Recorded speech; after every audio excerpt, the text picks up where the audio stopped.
और इस बीच एक और बड़ी खबर अपने दर्शकों तक मैं पहुंचाना चाहूंगा। बांग्लादेश में शेख हसीना के प्रधानमंत्री पद से इस्तीफा देने और देश छोड़ने के बाद भी हिंसा की घटनाएं थम नहीं रही हैं। इससे जुड़ी एक बड़ी जानकारी सामने आ रही है। बांग्लादेश में करीब 44 जिलों में उग्र प्रदर्शन हुआ है।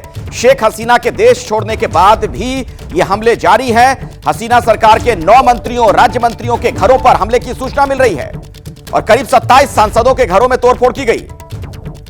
अलग अलग जिलों में 27 सरकारी बिल्डिंग में तोड़फोड़ की गई है। आपको हम यह बता दें कि इससे पहले 39 जिलों में जनप्रतिनिधियों के घरों में आग लगा दी गई। आवामी लीग के दफ्तर, पुलिस स्टेशन समेत कई सरकारी ऑफिस पर प्रदर्शनकारियों ने धावा बोला है, तोड़फोड़ की गई और लगातार वहां से जो तस्वीरें सामने आ रही हैं वो चिंता वाली बात है। तो आगजनी की घटना भी सामने आ रही है। तो बांग्लादेश में जो तख्ता पलट हुआ है उस पर कुछ अहम जानकारियां मैं आप तक पहुंचाना चाहूंगा। जो अपडेट है उसे जरा समझिए। शेख हसीना ने गाजियाबाद के हिंडन एयरबेस पर रात गुजारी है, क्योंकि यहीं पर वो पहुंची थी कल देर शाम और उसके बाद से अभी फिलहाल यहीं पर रुकी हुई हैं। भारत से लंदन के लिए रवाना हो सकती हैं शेख हसीना। वहां से ग्रीन सिग्नल मिलने के बाद यहां से वो लंदन जा सकती हैं। बांग्लादेश के प्रधानमंत्री बन सकते हैं मोहम्मद यूनुस। ये सूत्रों के हवाले से एक बड़ी जानकारी निकलकर सामने आ रही है। बांग्लादेश की जेलों से कई आतंकियों के भागने की भी खबर है। यानी बिल्कुल अराजकता का माहौल इस वक्त बांग्लादेश में। बांग्लादेश में तख्ता पलट के पीछे आईएसआई का हाथ हो सकता है, जो खुफिया एजेंसी है पाकिस्तान की। हालात पर भारत की नजर है। पीएम ने हाई लेवल मीटिंग की है और लगातार पल पल का अपडेट लिया जा रहा है। जो भी वहां पर घट रहा है उससे जुड़ी जानकारी प्रधानमंत्री तक पहुंचाई जा रही है। आज संसद में एस जयशंकर, जो कि हमारे विदेश मंत्री हैं, वो इस पर बयान दे सकते हैं और ज्यादा स्थिति स्पष्ट कर सकते हैं। बांग्लादेश से भारतीयों को निकालने पर अभी फैसला नहीं लिया गया है।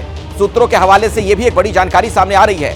भारत बांग्लादेश बॉर्डर पर सुरक्षा बढ़ा दी गई है और बीएसएफ को कहा गया है कि आप और ज्यादा मुस्तैदी बरतें। बीएसएफ के डीजी भारत बांग्लादेश बॉर्डर का दौरा कर रहे हैं।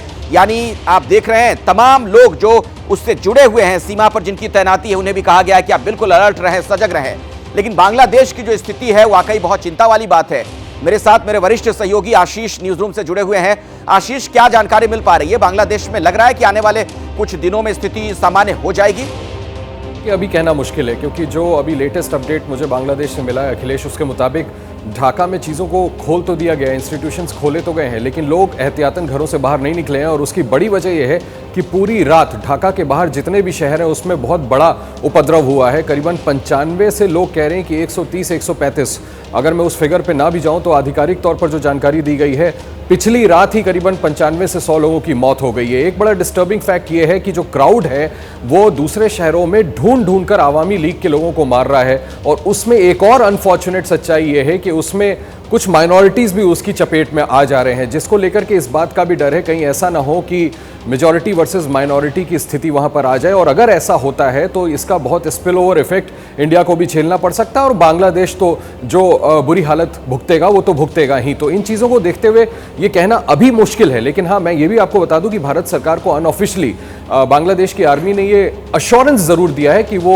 करके दिखाएंगे। वो कोशिश कर रहे हैं कि किसी तरह से शांति बहाल की जाए, लेकिन बहुत ईजिली इसको पाया जा सकेगा, ये हो सकेगा, मुझे लगता है कि थोड़ा सा इंतजार करना पड़ेगा। एक आध रोज में पता चलेगा, क्योंकि अभी जैसा मैंने आपको बताया, मैं फिर से दोहरा दूं कि ढाका के बाहर जितने भी शहर हैं उसमें अभी भी उग्र प्रदर्शन चल रहे हैं। बिल्कुल, बड़ी खबर एक और आ रही है। दर्शकों को मैं बता दूं कि बांग्लादेश में आज अंतरिम सरकार बन सकती है। अंतरिम सरकार को लेकर बातचीत का दौर जारी है।